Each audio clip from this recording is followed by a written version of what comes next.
नमस्कार दोस्तों, स्वागत है आपका मेरे इस YouTube चैनल के ऊपर। दोस्तों, आज अपन बात करेंगे मेवाड़ के एक शासक के बारे में जो भारत का सबसे शक्तिशाली हिंदू शासक माना गया है। शासक का नाम है राणा सांगा। पहली बात तो ये दोस्तों कि राणा सांगा जो है ये मेवाड़ के शासक बने थे 1509 में और 1528 में इनकी हुई थी मृत्यु। अच्छा, राणा सांगा का जीवन परिचय मैं पहले आपको बता दूं तो राणा सांगा जो है इनका जन्म तो हुआ था 1482 में। इनके जो पिता थे उनका नाम था रायमल। इनकी माता जो थी वो रतन कौरी थी।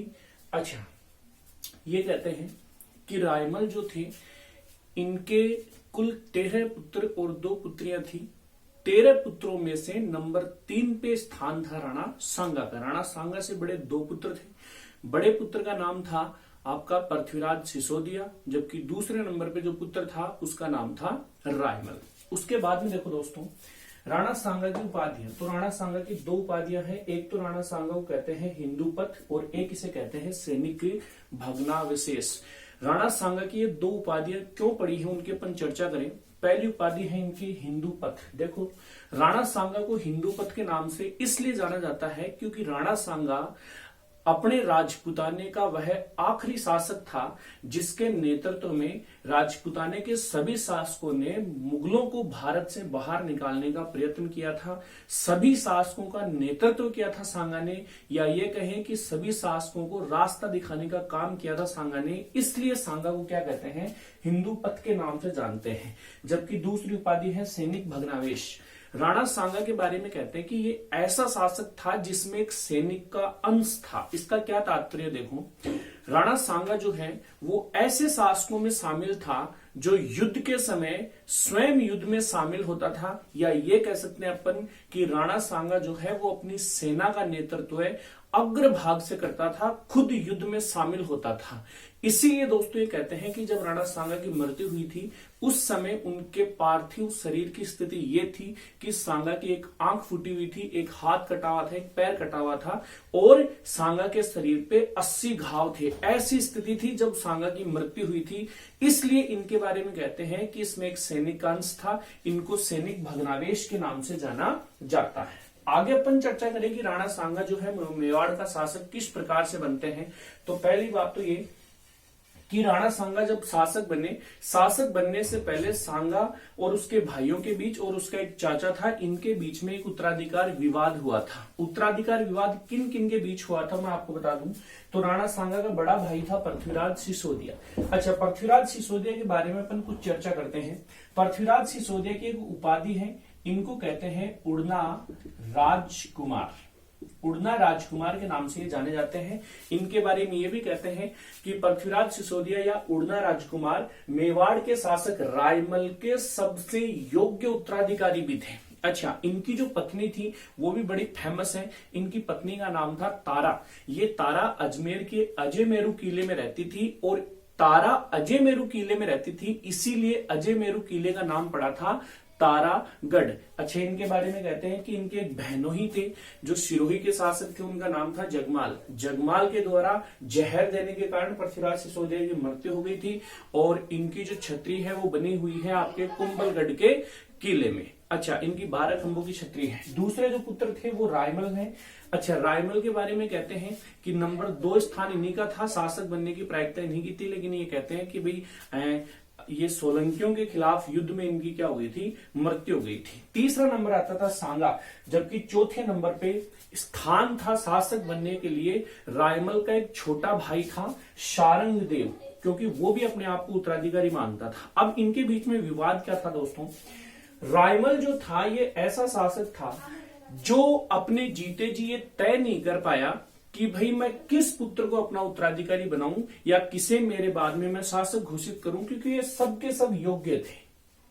अब होता क्या है, सबके सब योग्य थे, रायमल ने किसी को अपना उत्तराधिकारी घोषित किया नहीं था, तो इन चारों में ये महत्वाकांक्षा थी कि हो सकता है कि अगला नंबर अपना आ सकता है। चारों महत्वाकांक्षी थे, चारों में ये सोच थी कि आगे अपन शासक बन सकते हैं। अब एक बार क्या हुआ कि ये तीनों भाई मेवाड़ में एक पुजारी था, उस पुजारी के पास में अपना भविष्य जानने के लिए जाते हैं।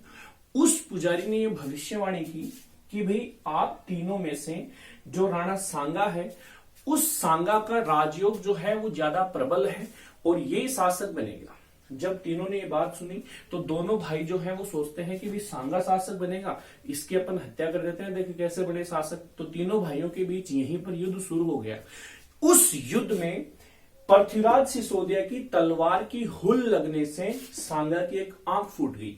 इतने में युद्ध चल रहा था, इतने में जो इनका चाचा था सारंगदेव वो यहां पर आ गया और उन्होंने इन तीनों को समझाया कि भाई युद्ध करने से कोई फायदा नहीं है, एक काम करते हैं, पड़ोस का एक गांव है भीमल और उस गांव में एक चारण जाति की पुजारन है, अगर उससे जाकर अपन कंफर्म करते हैं तो कुछ बात हो, क्योंकि पुजारी की बात पे विश्वास नहीं किया जा सकता। हाँ, उस पुजारन जो है चारण जाति की, उसकी बड़ी मान्यता है, वो जो कहती है वो सच होता है। ये चारों के चारों उस पुजारन के पास गए और उस पुजारन ने भी पुजारी की बात को दोहराया कि भाई उसने जो कहा वो बिल्कुल सही है, सांगा ही शासक बनेगा।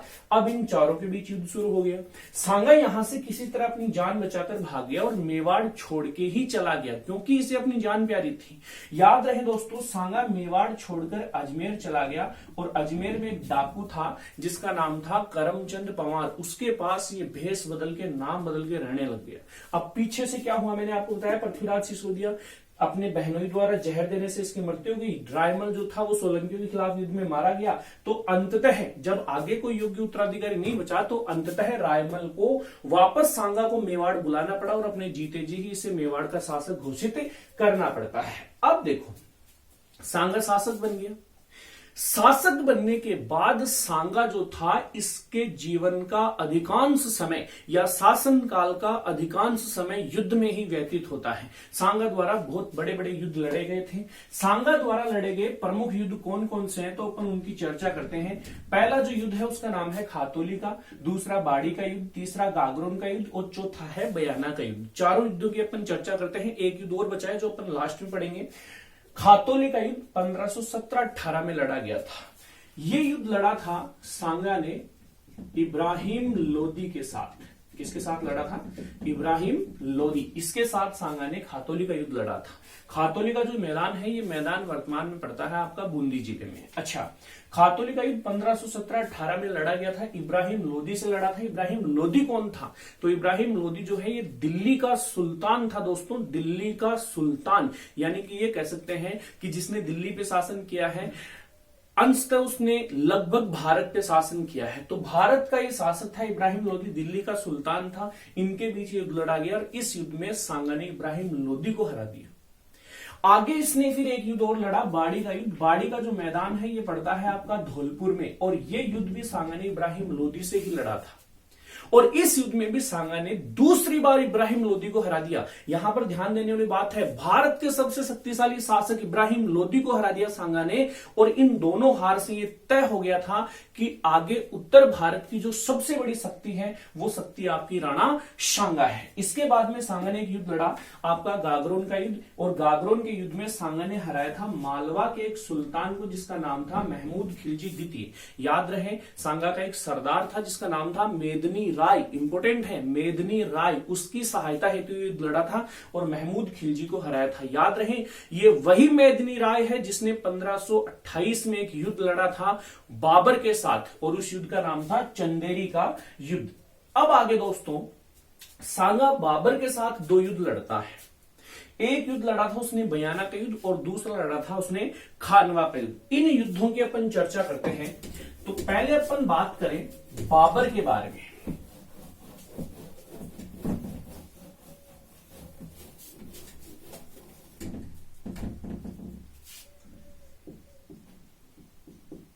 सांगा वर्सेज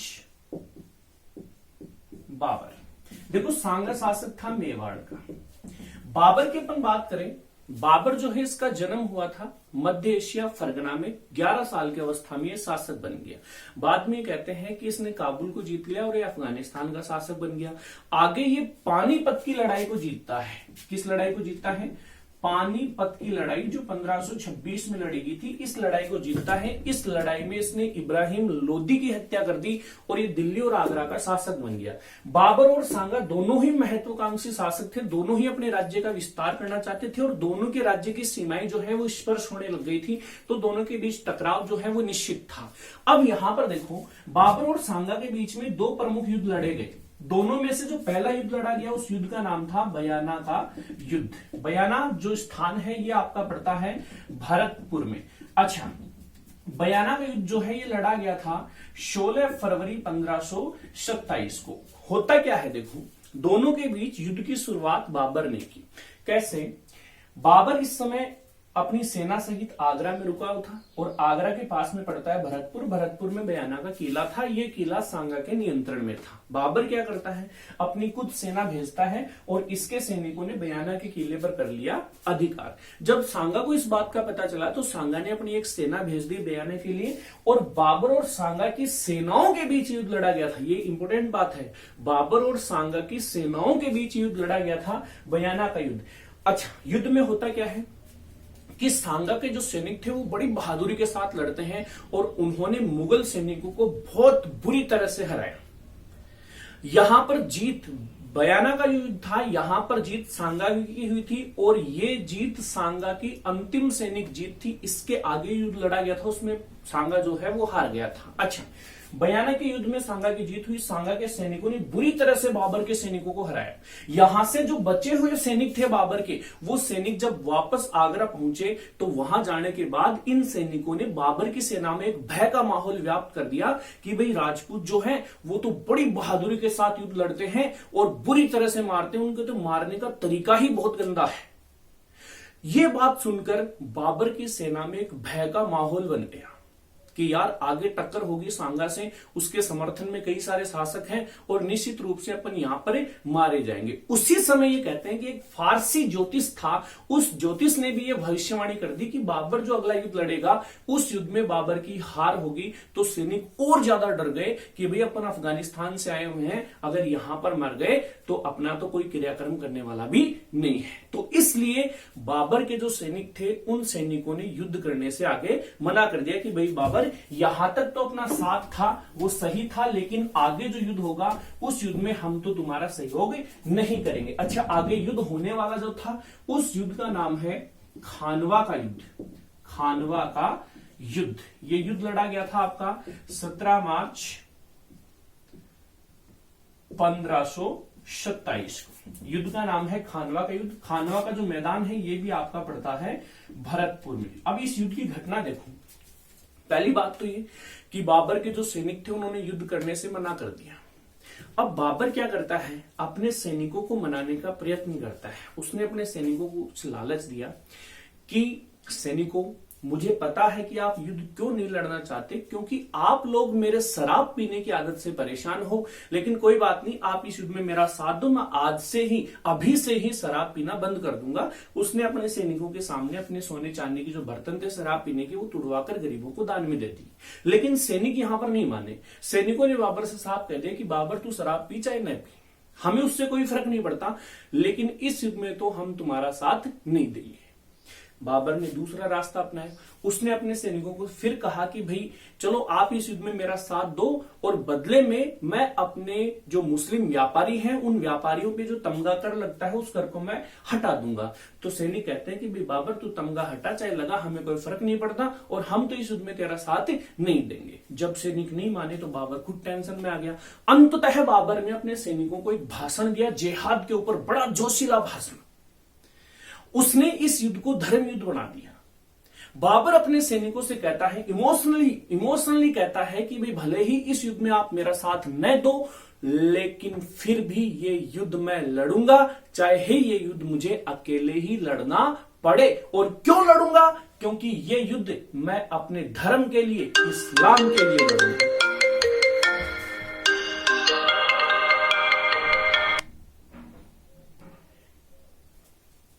ये युद्ध मैं अपने धर्म के लिए, इस्लाम के लिए लड़ूंगा और ये युद्ध मैं जरूर लड़ूंगा।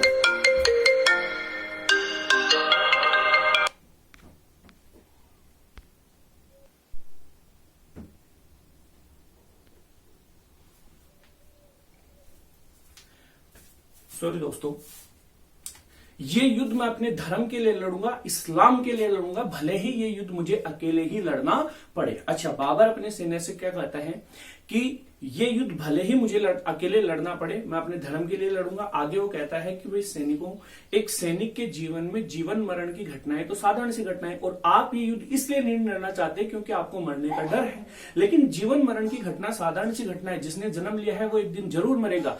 क्यों न अगर अपन मरे तो अपने धर्म के लिए कुछ करके मरे, ताकि आगे आने वाली पीढ़ियां अपने को याद रखे। जब बाबर ने जिहाद पे ये ओजस्वी भाषण दिया, तब जाकर उसकी सेना जो है वो युद्ध के लिए तैयार होती है।